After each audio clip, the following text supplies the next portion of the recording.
Bonjour toi. Aujourd'hui, je vais te dire de naître de nouveau, mais avant cela, lisons cette parole de Jésus. Si un homme ne naît de nouveau, il ne peut voir le royaume de Dieu, il ne peut entrer dans le royaume de Dieu.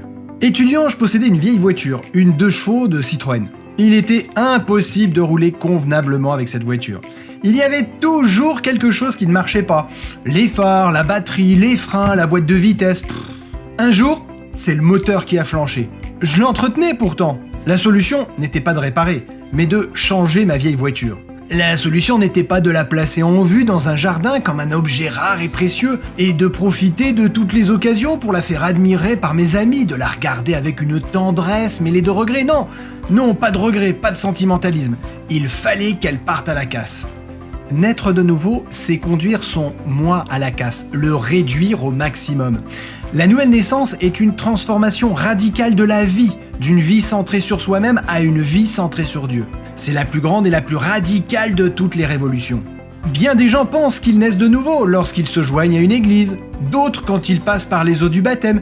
Ils attribuent à l'eau un pouvoir jugé régénérateur, purificateur. On raconte l'histoire d'un fermier qui prit un cochon et le mit dans sa maison. Il le lava, le baigna, nettoya ses pattes, le parfuma, lui mit un ruban rose autour du cou et le conduisit au salon. Le porc était beau, il sentait bon, il était présentable et semblait réconcilié avec la société.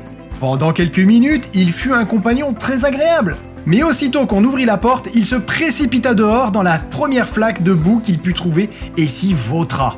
Pourquoi ? Parce qu'il était resté un porc intérieurement. La nouvelle naissance doit faire de nous des êtres radicalement nouveaux. Notre mentalité tout entière est transformée.